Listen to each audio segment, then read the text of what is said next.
Episode की शुरुआत में हमें दिखाया जाता है एक घर को जिसके अंदर एक लड़की सो रही रहती है। फिर वो उठ जाती है और अपने बगल वाले बेड को देख करके कहती है कि जेनूस उठ जाओ, सुबह हो गई है। जिसके बाद वो तैयार होती है और चाय बनाने लगती है। फिर वो चाय को सर्व करने लगती है और तभी जेनूस भी उठ जाता है और लिली को गुड मॉर्निंग कहता है। चाय पीते हुए जेनूस देखता है कि उसके पास कुछ इंग्रेडिएंट कम हो गए हैं। तभी लिली बताने लगती है कि इस दुनिया के अंदर काफ़ी सारे अलग अलग तरह के हीलर्स रहते हैं। एक थर्ड क्लास हीलर इंजरीज को ठीक कर सकता है, सेकंड क्लास किसी की भी जान को बचा सकता है और फर्स्ट क्लास काफ़ी बड़े बड़े चेंजेस ला सकता है। और वो लोग जिस किंगडम के अंदर रहते हैं वहाँ पे हीलर्स को काफ़ी खास माना जाता है, क्योंकि ये किंगडम बना ही है हीलर्स की मदद से, जिन्होंने काफ़ी सारे सोल्जर्स को हील किया और उनकी जानों को बचाया। यहाँ पे काफ़ी बड़ी एकेडमी है जहाँ पे हीलर्स जा कर के काफ़ी अच्छे अच्छे हीलिंग मैजिक को सीखते हैं। साथ ही साथ वो यहाँ पे प्रैक्टिस करते हैं ताकि उन्हें एक लाइसेंस मिल सके। तभी हमें जेनोस को दिखाया जाता है जो कि किसी के हाथ की चोट को ठीक कर देता है। फिर वो जेनोस को शुक्रिया कहता है और कुछ पैसे भी दे देता है। जेनोस ये देख करके कहने लगता है कि जोंडे, तुम्हें इस तरीके से पैसे देने की जरूरत नहीं है। तभी वहाँ पे लिली भी आ जाती है और जेनोस उससे बताता है कि वो थोड़ी देर के लिए बाहर जा रहा है। लिली ये सुनकर के कहती है कि ठीक है, वो उसके लिए खाना बना के रखेगी। जेनोस वहाँ से चला जाता है और लिली खाना बनाने के लिए आग को जला लेती है। जिसके बाद वो सब्जियों को काटती है और उन्हें पकाना शुरू कर देती है। तभी एक दूसरी लड़की आकर के लिली से पूछने लगती है कि आखिर वो क्या कर रही है। लिली बताती है कि वो जेनूस के लिए स्ट्यू को बना रही है। ये सुनकर के कार्मिला कहने लगती है कि इसकी स्मेल काफ़ी ज़्यादा अच्छी है और वो भी इसे चखना चाहेगी। ये सुनकर के लिली कहने लगती है कि वो जब बड़ी हो जाएगी तो फिर वो जेनोस से शादी करेगी। कार्मिला उसकी बातों को सुन करके खुश हो जाती है और फिर वो कहती है कि वो अपने कमरे में इंतज़ार करेगी। तभी वहाँ पे एक और लड़की आ जाती है जेनोस को ढूंढते हुए। तो फिर लिली जोफिया को बताती है कि जेनोस कहीं बाहर गया है। जोफिया का भी इरादा था कि वो आगे चल के जेनोस से शादी करेगी और फिर वो वहीं पे बैठ करके उसका इंतज़ार करने लगती है। तभी वहाँ पे एक और बीस्ट ह्यूमन आ जाती है जेनोस को ढूंढते हुए। लिली फिर लाइना को भी बताती है कि जेनोस बाहर गया हुआ है। लाइना तभी वहाँ पे जोफिया को देख करके घबरा जाती है। जोफिया फिर कहने लगती है कि आज जेनोस उसके साथ रहेगा, लेकिन लाइना कहती है कि नहीं, वो जेनोस के पास रहेगी। और फिर दोनों एक दूसरे में लड़ने लगते हैं। लिली तभी कहने लगती है कि उन्हें इस तरीके से आपस में नहीं लड़ना चाहिए। तभी वहाँ पे एक और लड़की आ जाती है जो कि काफ़ी बड़ी सी थी। लिली फिर लोवे को भी बताती है कि जेनोस यहाँ पे नहीं है, लेकिन फिर उसे समझ में आता है कि लोवे तो यहाँ पे बस खाना खाने आई है। जिसके बाद वो सभी बैठ करके आपस में बातें करने लगते हैं। लिली फिर जा करके स्ट्यू को टेस्ट करती है और उन लोगों से पूछने लगती है कि क्या वो लोग भी खाना खाएंगे। लोवे तुरंत ही हाँ कह देती है। जोफिया कहने लगती है कि वो भी टेस्ट करना चाहेगी ताकि वो जेनोस की पसंद को पता कर सके। और लाइना को खाने की स्मेल काफी अच्छी लगती है तो फिर वो भी तैयार हो जाती है। लिली फिर कहने लगती है कि वो लोग जेनोस के आने के बाद साथ में खाना खा सकते हैं। जिसके बाद वो कपड़े डालने के लिए वहां से चली जाती है। लिली के जाने के साथ ही लाइना कहने लगती है कि उसे भी स्ट्यू को टेस्ट करना है, लेकिन जोफिया कहती है कि लिली इस चीज से गुस्सा हो सकती है। लेकिन लाइना से और ज़्यादा सब्र नहीं होता तो फिर वो लोवे के साथ चली जाती है स्ट्यू को टेस्ट करने के लिए। और लोवे को स्ट्यू काफ़ी ज़्यादा ही पसंद आता है। लिली भी फिर स्ट्यू को टेस्ट करती है और वो दोनों एक साथ काफ़ी सारा स्ट्यू खाने लगते हैं। सोफिया उन लोगों को दोबारा से वार्न करती है, लेकिन वो उसकी बातों को नहीं सुनते और कंपटीशन में और भी ज़्यादा खाने लगते हैं। तभी उसकी स्मेल जोफिया को भी आ जाती है और वो भी खुद पे कंट्रोल नहीं कर पाती।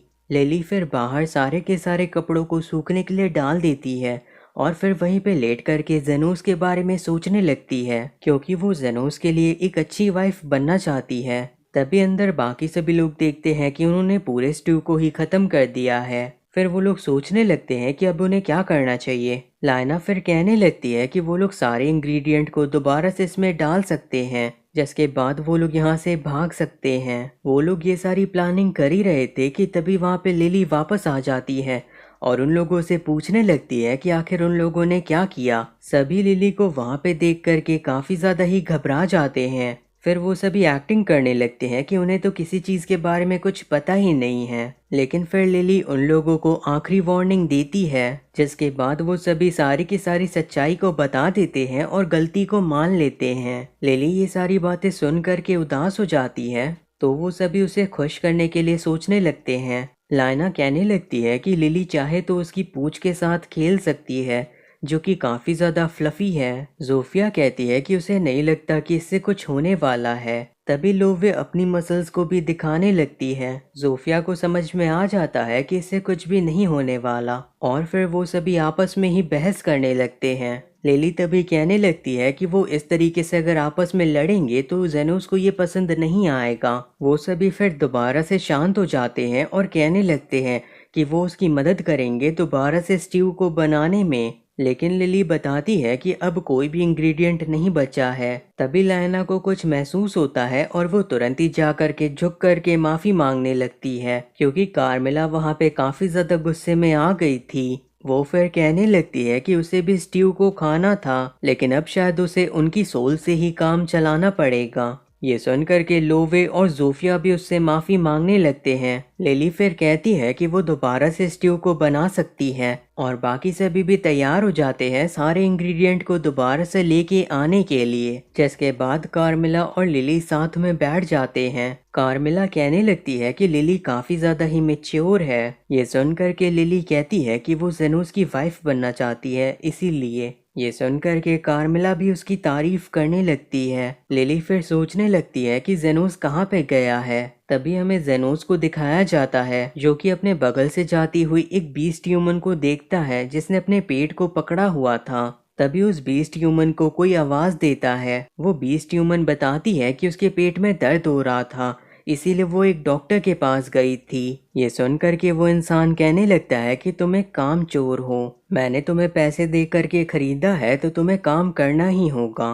तो फिर वो बीस्ट ह्यूमन उससे माफ़ी मांगने लगती है, लेकिन वो इंसान उसके बालों को पकड़ लेता है और कहता है कि तुम्हें सज़ा मिलेगी और तुम्हें दोबारा से काम करना पड़ेगा। लेकिन फिर वो जेनोस को देख करके कहने लगता है कि तुम आखिर मुझे क्यों घूर रहे हो, मैं एक अरिस्टोक्रेट हूँ। आगे हमें एक ग्रेवयार्ड को दिखाया जाता है, जहाँ पे वो इंसान उस बीस्ट ह्यूमन को लेकर के आया था, जिसके बाद वो उसे ले जा करके वहीं पे पटक देता है, और वहाँ पे रखी एक ग्रेव के अंदर से एक काफ़ी ज़्यादा अजीब सी इविल स्पिरिट बाहर आ जाती है। जिसके बाद वो इंसान कहने लगता है कि तुम्हें यहाँ पे खुदाई करनी होगी और किसी काम की चीज़ को ढूंढना होगा। वो इविल स्पिरिट उस बीस्ट ह्यूमन के अंदर चली जाती है और उसे काफ़ी ज़्यादा दर्द होने लगता है। ये देख करके वो अरिस्टोक्रेट कहता है कि तुम कितनी ज़्यादा बेकार हो।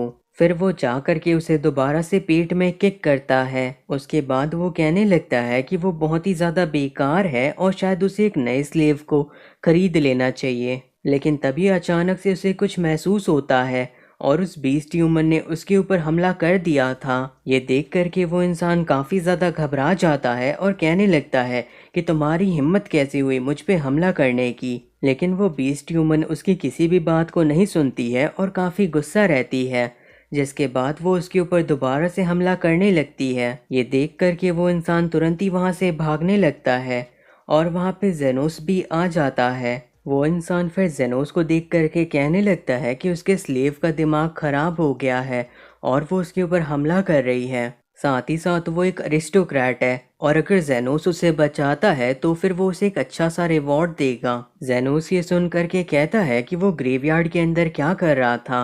ये सुन करके वो अरिस्टोक्रेट कहने लगता है कि वो एक फार्मर है। तभी जेनोस देखता है कि वहाँ पे वो इविल स्पिरिट भी आ गई है। अरिस्टोक्रेट उसे यहाँ पे देख करके कहने लगता है कि उसे यहाँ से भागना होगा, लेकिन जेनोस तभी उसे धक्का दे देता है, जिससे वो थोड़ा दूर जा करके गिरता है और उस बीस्ट ह्यूमन के हमले से बच जाता है। जेनोस फिर कहने लगता है कि वो उसे ठीक कर देगा, जिसके बाद वो बीस्ट ह्यूमन उसके ऊपर हमला करने लगती है। अरिस्टोक्रेट ये देख करके कहता है कि जेनोस मारा जाएगा, लेकिन जेनोस काफी आसानी से सारे हमलों से बच जाता है। ये देख करके वो अरिस्टोक्रेट कहने लगता है कि वो उस बीस्ट ह्यूमन को मार दे, लेकिन जेनोस कहता है कि वो कभी भी किसी को नहीं मारेगा, क्योंकि उसका काम लोगों को बचाने का है। वो एक हीलर है। वो बीस्ट ह्यूमन फिर एक पत्थर उठा करके जेनोस के ऊपर हमला करती है, लेकिन जेनोस एक पंच के साथ उसे तोड़ देता है। तभी वो बीस्ट ह्यूमन दोबारा से उसके ऊपर हमला करती है, लेकिन उसके रिकॉइल की वजह से वो खुद ही जाकर के पीछे गिर जाती है और वो अब और ज़्यादा नहीं लड़ सकती थी। जेनोस ये देख करके कहता है कि वो सिर्फ मदद करना चाहता है, लेकिन वो बीस्ट ह्यूमन उसके हाथों के ऊपर दांत काट लेती है, जिससे वो इविल स्पिरिट भी बाहर आ जाती है। जेनोस फिर उस बीस्ट ह्यूमन की सारी चोटों को ठीक कर देता है और अपनी हीलिंग पावर से उस स्पिरिट को भी खत्म कर देता है। अरिस्टोक्रेट ये देख करके कहने लगता है कि वो उसे भी हील कर दे। जेनोस ये सुन करके कहता है कि ये काफ़ी ज़्यादा महंगा होगा। ये सुन करके वो अरिस्टोक्रेट उसे काफ़ी सारे पैसे दे देता है, लेकिन जेनोस कहता है कि ये अभी भी काफ़ी कम है। अरिस्टोक्रेट ये सुन करके कहता है कि ये पहले से ही काफ़ी ज़्यादा है, लेकिन जेनोस उसे बताता है कि वो एक अंडरग्राउंड हीलर है जिसके पास लाइसेंस भी नहीं है, तो ये उसके मन पे डिपेंड करता है कि वो उसे हील करेगा या फिर नहीं। अरिस्टोक्रेट उसकी बातों को समझ जाता है और उसे अपना स्लेव दे देता है, जिसके बाद जेनोस उसे ठीक कर देता है और उससे बीस्ट ह्यूमन के स्लेव कॉन्ट्रैक्ट को भी ले लेता है। फिर वो जाकर के उस बीस्ट ह्यूमन के बगल में बैठता है, जिसके बाद वो अपनी आंखों को खोलती है और जेनोस को वहां पे देख करके काफी ज्यादा चौंक जाती है। जेनोस बताता है कि आज से वो उसका मालिक है। वो बीस्ट ह्यूमन ये सुन करके थोड़ा हैरान होती है, लेकिन फिर वो उसकी बात को मान लेती है। जेनोस तभी कहता है कि उसके पेट में दर्द हो रहा था ना।